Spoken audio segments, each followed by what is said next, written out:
Welcome back, my friends, to the eighth installment of George's GLP journey, where science meets real life, one injection and one meal at a time. Now, this week, we're not just going to talk about food or fasting, we're talking about sunlight, you know, what comes down from the skies, specifically vitamin D, which, as it turns out, is not really a vitamin at all, but a hormone in disguise.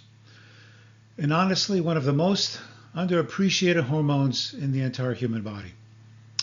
And I'll admit, even as a scientist, I didn't realize how central vitamin D is to almost every system in our bodies.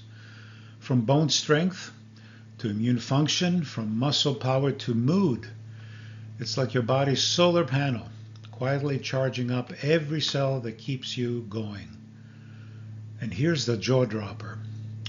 More than 1 billion people, perhaps even more than that, worldwide, are vitamin D deficient. That's 1 in every 8 humans. It's wild.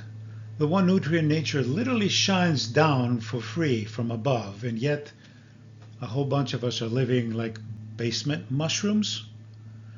So today we're going to uncover why vitamin D is less of a vitamin and more a sunshine hormone with a superhero resume. How can you get enough of it safely, and why it may be one of the best companions to your GLP-1 journey. So grab your sunglasses, maybe a little fortified milk, because this week science meets sunlight, one injection and one bright idea at a time. Again, nearly 1 in every 8 humans is walking around with their cellular solar batteries on low power mode. And it's not just the folks living in the northern countries, like here maybe, in Connecticut where I live, or under permanent cloud cover. No, not even people in sunny regions like Middle East, South Asia, Latin America. They too show widespread deficiency. Why? Because modern life has turned us into indoor creatures. We live in climate-controlled caves. We drive cars with tinted windows. We slather SPF 70 and only see sunlight through our phone screens. And what's the irony? Well, nature just gives us this free, renewable source for vitamin D synthesis literally beaming down from the sky. And we're the only species clever enough to invent indoor lighting that tricks our brains, but is not smart enough to get outside for 15 minutes. Don't get me started. So the World Health Organization and countless studies have warned low vitamin D levels are linked to weaker bones, higher risk of infections, fatigue, muscle loss, and even mood disorders. In short, it's not just about avoiding rickets anymore, it's about avoiding a slow, quiet dimming of our vitality. So yes, we may be living in the information age, but biologically speaking, it's looking more like the dark age. But there's good news. A little sunlight, smart nutrition, and maybe a small supplement can flip that switch right back on. But before we go any further into the sunshine, let's start with something even brighter. You. If you're new to this channel, welcome. I'm so glad you found your way here. Please consider subscribing and tapping that little notification bell so that you don't miss any of these weekly adventures in science, sanity, and self-improvement. One injection and one good meal at a time. Now, a quick snapshot of the guy behind the lab coat. My name is George Logan, husband for over 37 years to my amazing wife, proud dad of 3 grown kids, and very proud granddad to 5. The youngest just 5 months old and already out there soaking up his fair share of vitamin D from his mom.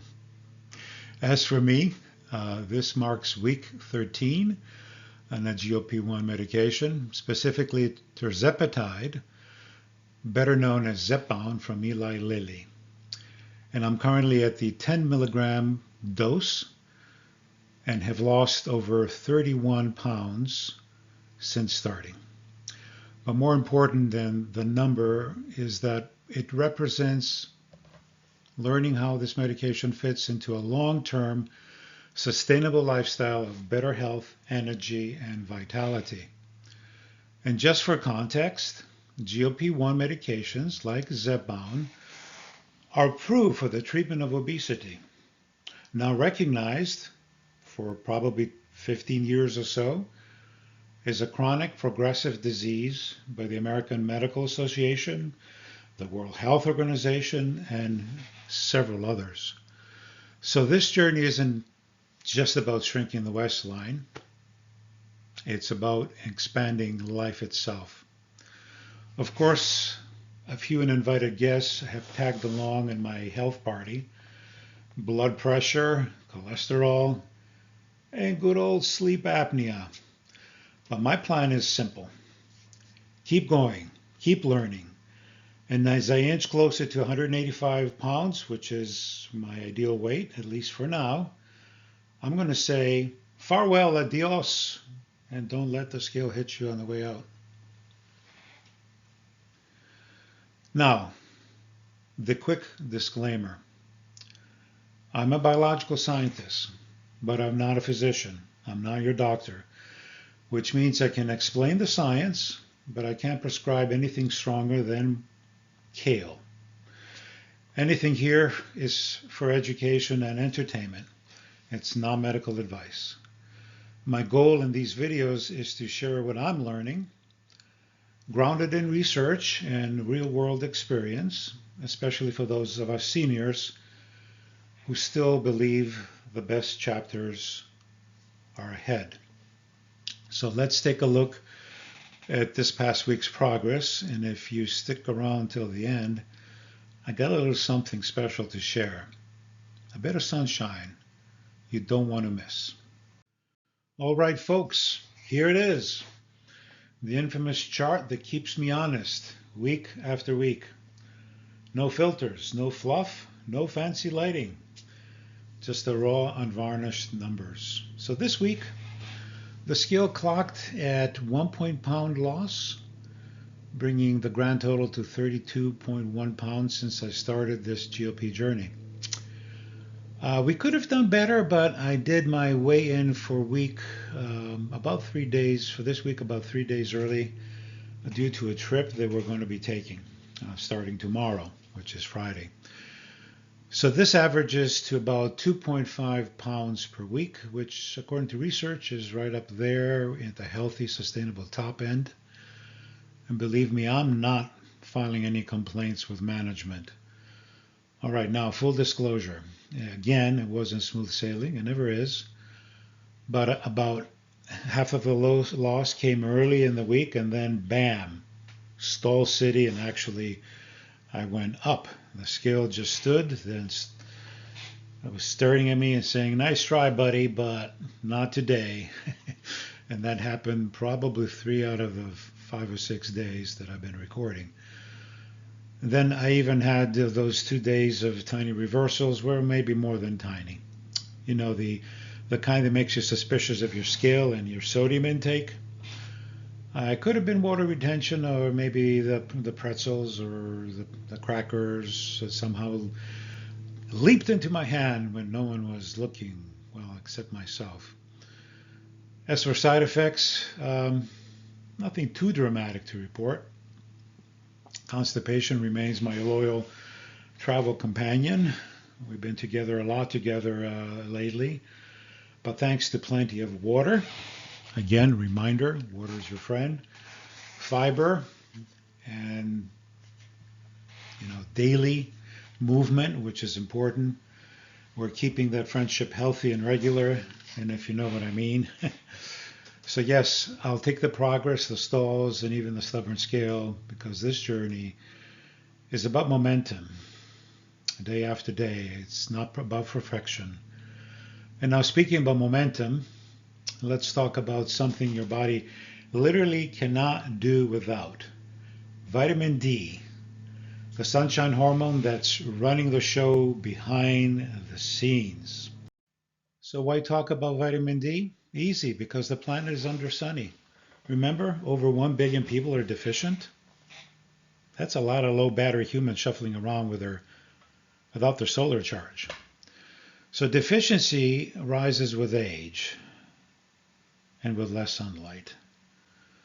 So we spend more times indoors, we cover up, and our physiology is not quite as efficient at making D as it used to be, especially as we get older.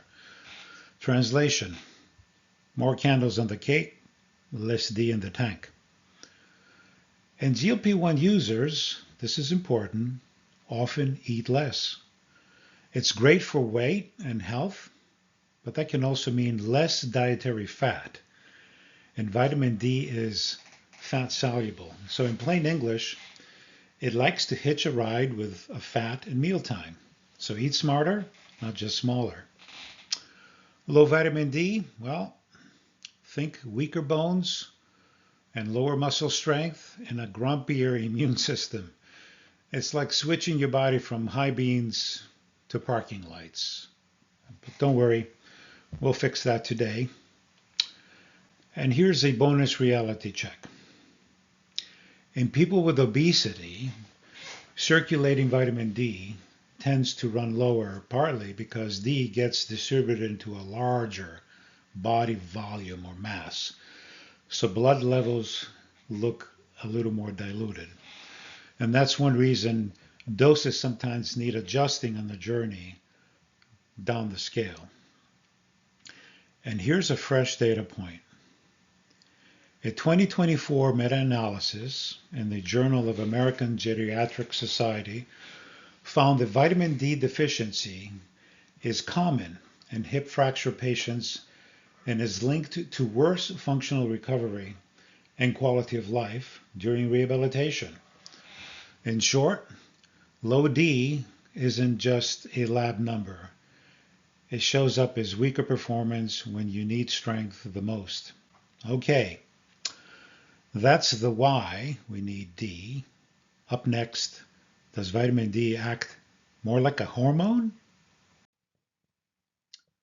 Well, calling vitamin D a vitamin is actually kind of underselling it. It's more like your body's solar-powered hormone factory. Here's what really happens. When the sunlight hits your skin, boom, chemistry happens. Your skin makes a raw version of vitamin D, then it ships it off first to the liver and finally to the kidneys, where it's transformed into an active form called calcitriol, which is the real deal, the hormone that actually does the magic. And what is calcitriol's day job? Well, it manages calcium and phosphate levels, and making sure that your bones stay solid and your muscles can actually do their thing. It's kind of like a construction foreman who makes sure all of the right materials show up in the right places at the right site. Without it, your bones start filling HR complaints. But here's where it gets really cool and a little nerdy. Vitamin D doesn't just float around doing favors. It binds to things called vitamin D receptors, or VDRs. So think of them as tiny light switches inside your cells. When D flips the switch, it turns on over 200 genes that control stuff, like immunity, like mood, metabolism, even energy. 200. That's just amazing. That's not a vitamin. That's middle management. And those receptors, they're everywhere. In your bones, in your muscles, your immune cells, even your pancreas. Basically all the important departments. So if vitamin D doesn't show up for work, everyone notices, from your immune system to your energy levels. So yeah, vitamin D is a bit of a misnomer. It's more like the CEO of your well-being. And its office? right under your skin. So vitamin D isn't just a vitamin. It's really a hormone your skin makes for sunshine. Then your liver and your kidneys finish the job, converting it into the active form that we just mentioned above called calcitriol. And that's the signal your cells actually listen to. Think about it this way. Sunlight in results in hormone out, results in systems online. And once it's active, vitamin D helps balance calcium and phosphate. The duet that keeps bone mineralized and your muscles firing on beat. No calcium traffic cop, no strong skeleton. And as we've mentioned before, but it's worth repeating, calcitriol binds to the vitamin D receptor of VDR. And that's a nuclear switch that turns genes on and off. And it does that across different tissues. And VDR influences, as we mentioned, hundreds of genes. And it shapes programs for the bones, programs for the muscles, programs for the immunity and metabolism. In other words, vitamin D isn't just a one-trick nutrient. It's a genome whisperer. And VDR isn't hiding in one corner of the body.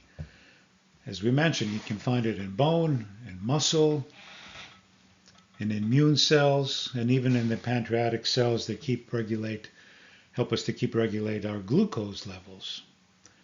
And that's why vitamin D keeps showing up in all these conversations about strength and resilience and metabolic health.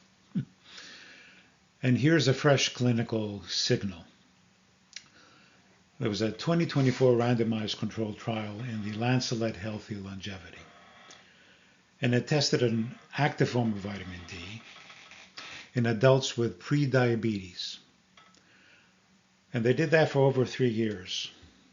And the vitamin D group had half the incidence of sarcopenia compared to placebo. Translation?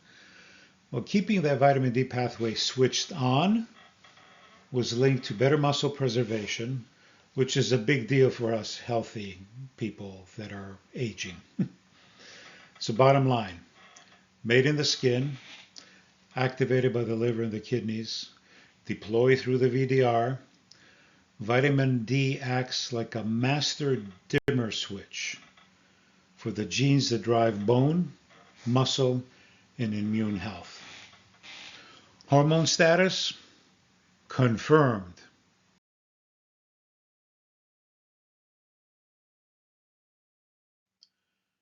So here is where things get a little sneaky.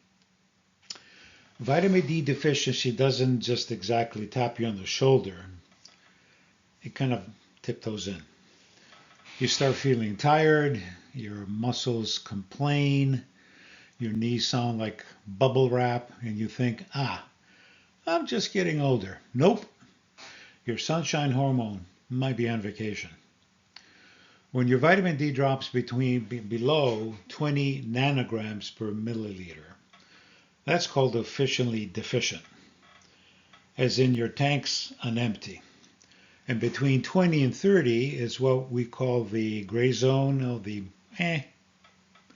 not disastrous, but not enough to keep anything humming. So according to Dr. Michael Hollick, and I'm calling him the Jedi Master of Vitamin D, the sweet spot is between 40 and 60 nanograms per milliliter. That's where your bones stay strong and your muscles stay lively, and you're less likely to wobble, to fall, or feel like your get up and go just got up and left. And for us seniors, that's absolutely crucial. Adequate vitamin D isn't just about preventing rickets, it's about keeping your immune system sharp, your mood steady, and your bones confident enough to tackle stairs without a drama. So if you're feeling achy, cranky, or catching every little bug that's kind of floats by, don't just blame the grandkids or the weather. Check your D. Your sunshine levels might just need a little bit of brightening. Okay, so how do we refill the sunshine tank? First and always, food. Fatty fish like salmon, sardines, I just heard my son scream in the background. And trout are the VIPs. Egg yolks are helpful understudies. Fortified milk, yogurt, cereals keep things civilized. And for vegetarians, your secret weapon is UV exposed mushrooms. Yes, these are mushrooms that got a little teeny weeny sun bath. Now, sunlight, the original multivitamin. So it's UVB, ultraviolet B radiation. So these are wavelengths roughly between 290 and 350 nanometers that flips the switch on for vitamin D.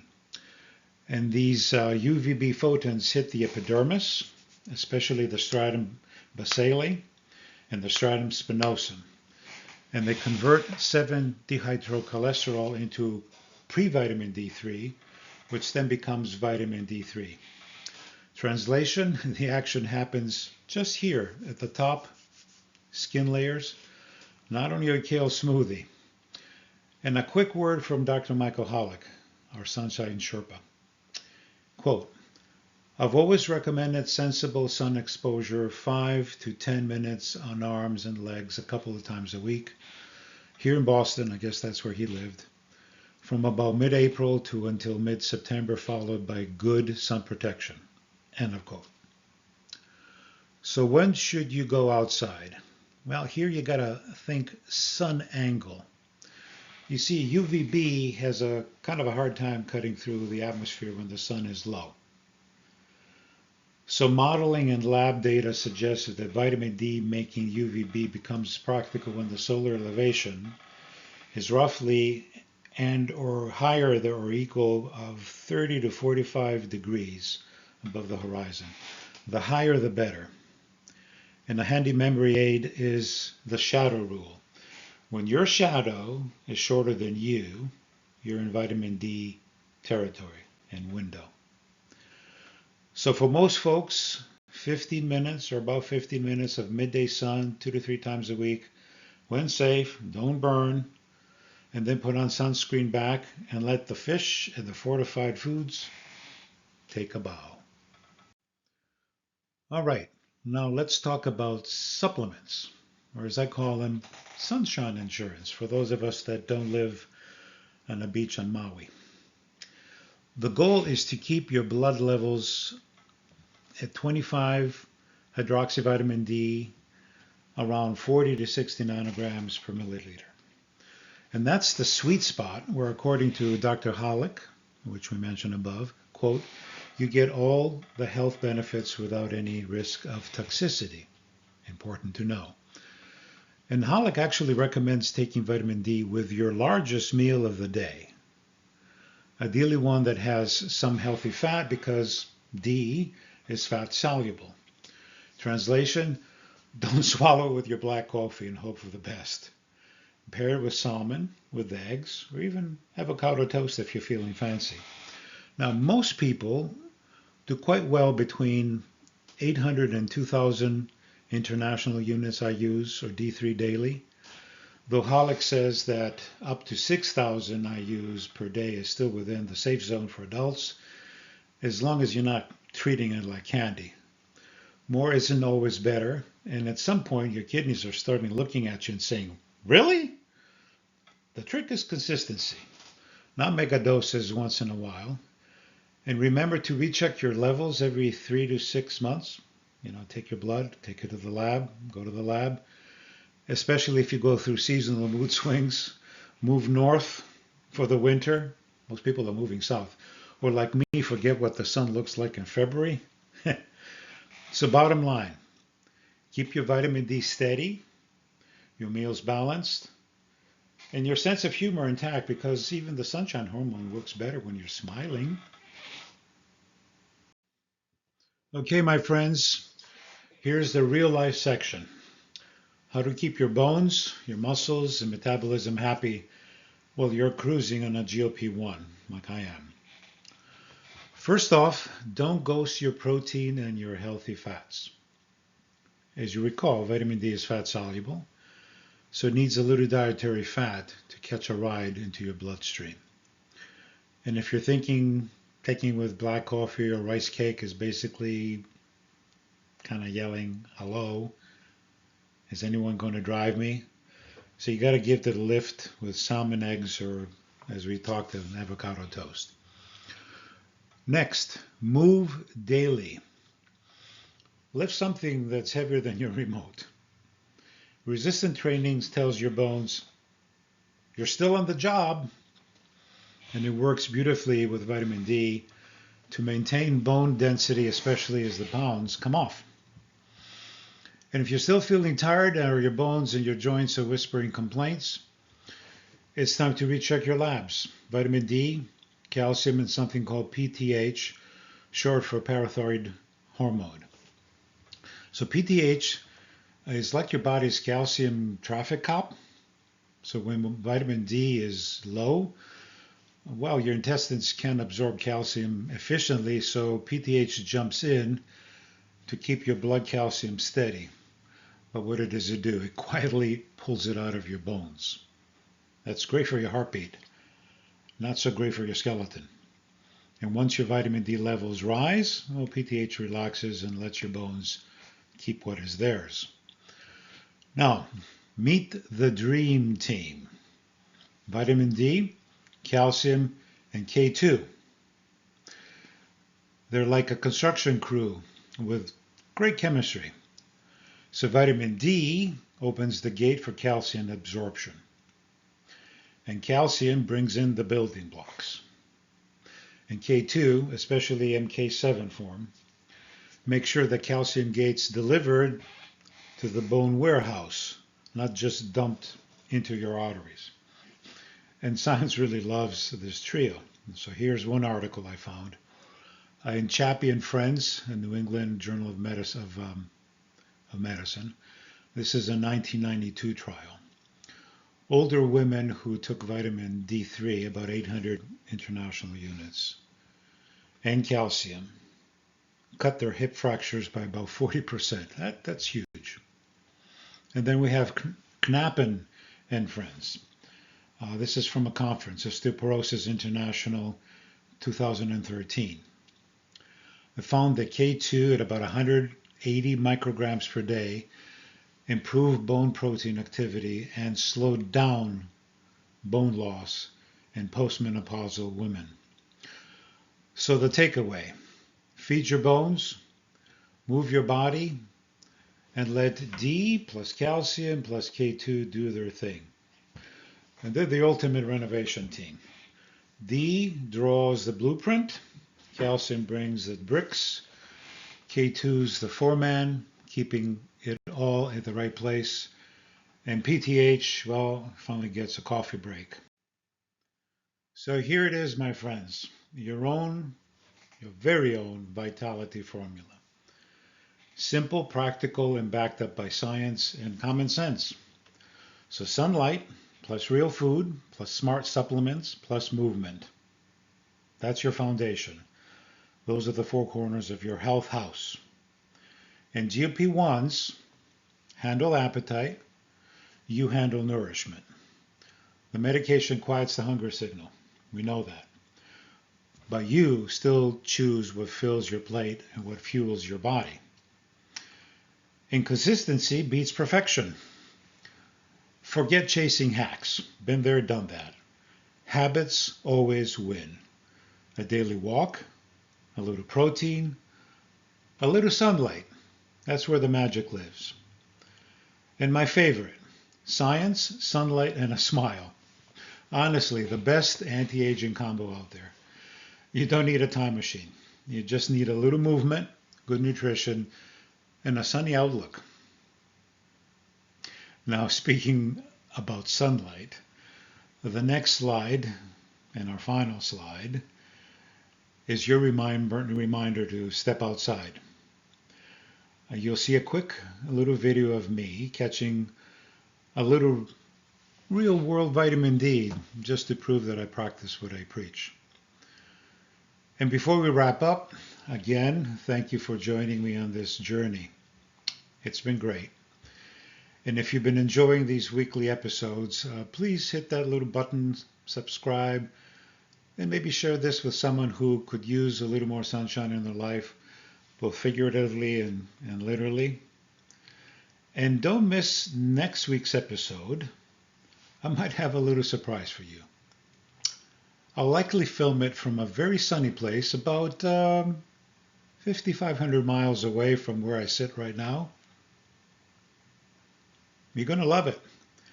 And until then, stay strong, stay sunny, and keep that vitality going. Take care. Well, hello everyone. So this is my, I guess, little surprise. We've been talking a lot about the importance of vitamin D, so what am I doing? I'm outside getting some UVB during the appropriate time. And also at the same time, you see I have my rack here, my vest, and I'm doing a walk in my neighborhood, maximize sun irradiation. It's going to increase my vitamin D levels. The other thing that I must also note is that there's going to be a link to an app in the description that will give you a nice little Android or iPhone app. It's going to tell you exactly how much you need to walk during the appropriate time of day for your longitude and latitude in order to supplement your natural vitamin D production. So what you're also going to find out is that next week I won't be around statewide. I'll be over in Europe. I'll be in that island that says there, Zakynthos, in the island of Greece. So we'll see whether I'm able to post something else on my GLP1 journey. I hope I can. So until that time, I hope you've been encouraged by this treatment of vitamin D, that you take it seriously. It's extremely important for your overall health, especially if you're in a GLP1. And until that time, as they would say in Greece, Kalia Damosi.